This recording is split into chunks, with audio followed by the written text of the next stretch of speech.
एका सकाळी एक शेतकरी आपल्या शेतात काम करत होता. त्याच्या हातात 2 छोट्या बिया होत्या, अगदी साध्या दिसणाऱ्या, पण दोघींच्या मनात विचारांचं वादळ सुरू होतं.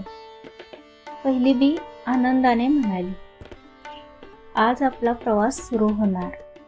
शेतकऱ्याच्या हातातून मी मातीत जाईन, अंकुर फुटवेन, आकाशाकडे वाढेन, फुले उमलवेन आणि जग सुंदर करेन.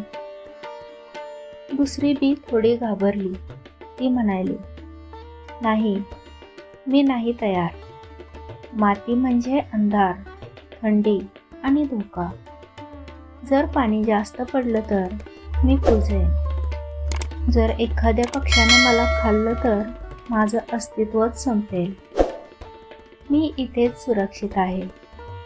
शेतकरी दोघींचे विचार ऐकून हसला आणि म्हणाला, दोघींचा विचार योग्यच आहे, पण फक्त एकीचं भवितव्य उजळणार आहे. त्याने पहिली बी घेतली आणि अलगद जमिनीत लावली. मातीची ओल, सूर्यकिरणाची ऊब आणि पावसाच्या थेंबांनी त्या बियेला नवं जीवन दिलं. काही दिवसांनी छोटा अंकुर जमिनीवर आला. त्याला पाहून शेतकरी हसला आणि म्हणाला, पाहिलंस का, जो विश्वास ठेवतो त्याचं जीवन फुलतं. दररोज तो अंकुर वाढत गेला. पक्षी त्याच्या खांद्यावर बसू लागले, मुलं त्याच्या सावलीत खेळू लागली आणि संपूर्ण गाव त्या झाडावर प्रेम करू लागलं. दुसरी बी तिथेच एका कोपऱ्यात पडून होती.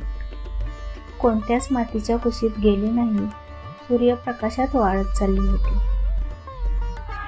ती विचार करत राहिली, मी सुरक्षित आहे, पण का एवढी एकटी वाटते? हळूहळू तिचं कवच सुकलं, रंग फिका झाला आणि तिचं अस्तित्व संपून गेलं. ती सुरक्षित राहिली, पण जगली नाही. जीवन म्हणजे ती पहिली बी आहे. जोखीम घेतली, अंधारात पाऊल टाकलं तरच प्रकाश मिळतो. भीती ही वाढीची शत्रू आहे.